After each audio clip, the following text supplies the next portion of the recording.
저 달빛을 가려다니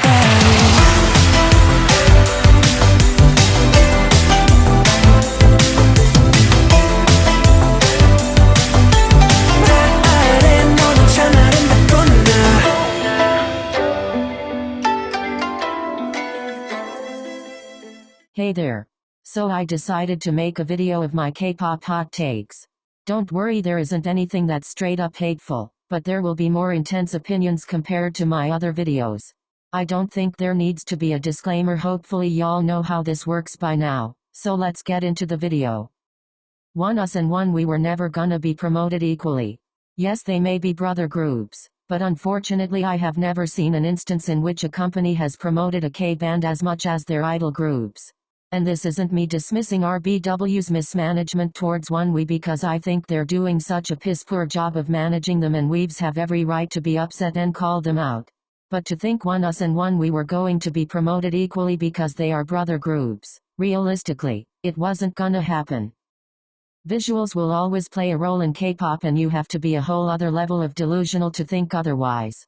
Hell, a lot of the shit y'all do on here just proves even more that visuals play a big role. Visuals are the reason y'all solo stan members of groups when you don't even like their music. Visuals are the reason y'all token stan certain idols without hearing a single song from them. Visuals are the reason why y'all blindly defend idols when you know that they did something problematic. We can also talk about how rampant pretty privilege is within the K-pop community, but that will open a whole other can of worms. You can dislike BTS's English songs without including the most dumbest think pieces known to man. I promise you it's not that hard. I don't know why you people still don't realize how dumb and ignorant you sound to imply that BTS lost their Korean identity just because they released 3 English songs. What's crazy is that a lot of y'all saying this aren't even Korean and honestly just sound like a bunch of Korea boos. I'm not even a big fan of their English songs, but good lord. The shit that I've seen y'all say pertaining to them releasing English songs in general is just very odd and strange behavior. This just shows that K-pop fans will stand by the most idiotic takes of all time as long as they're directed against BTS, and it's just very embarrassing to see. No, Tsuki is not quote-unquote doing too much. She's portraying the exact emotion that matches the song and concept. I don't know why y'all are so surprised that she's making those reactionary facial expressions while performing when Jingamingeo is quite literally a wacky song. The song is called A Strange World, for God's sake. Her facial expressions are so expressive and more exaggerated because that's literally the point of the concept. I feel like the discussions being had about Tsuki's stage presence is exposing the fact that many K-pop stans don't know shit about performing. Silencing a person of color and saying that they shouldn't be allowed to call out appropriation against their culture or racism just because they are a fan of a group that happened to do something problematic or because of the fandom they're in is very nasty and ignorant. It is absolutely baffling how y'all will put fan wars and petty arguments over people's literal identities. The most bizarre thing is that most of the people who do this shit aren't even a part of the group that's affected.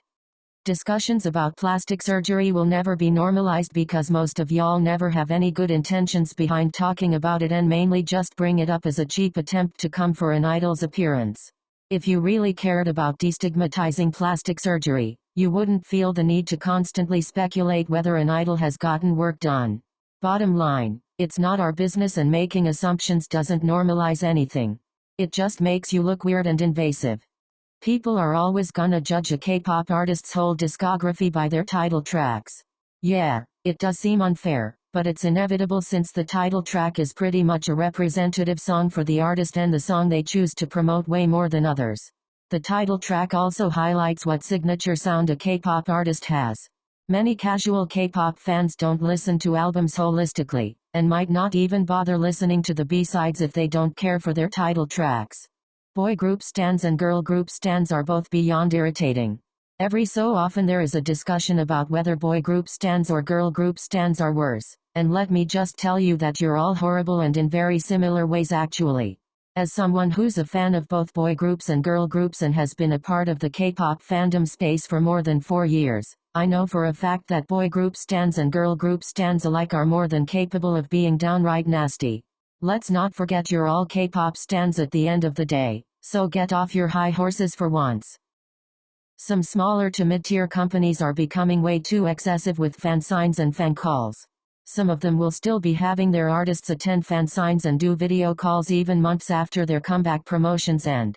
This is entirely directed at RBW because they had us attend 4 fansigns in one day. What's even more unsettling is that there have been some videos of staff members being rude to the boys during these fansigns, disrupting them while interacting with fans and impatiently grabbing albums out of their hands before they finished signing, which is just beyond outrageous, and makes me more skeptical of how the staff members are actually treating them during these schedules.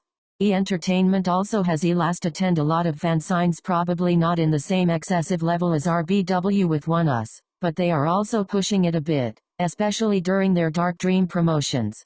I just don't think this is a good way for a company to promote any group. Not only does it seem extremely exhausting for the artists, but it just seems really lazy of the companies to think this could replace proper domestic promotions. If anything, it's holding the groups back from gaining any new fans outside their existing fanbase because the main people who try to get into these events are people who were already devoted fans of the group, and it is very unlikely that the casual K-pop fan who probably doesn't know much about the group is going to apply for an event where they literally have to talk to the members. And that's all I have for this video. Don't forget to like, subscribe, and comment your own K-pop hot takes.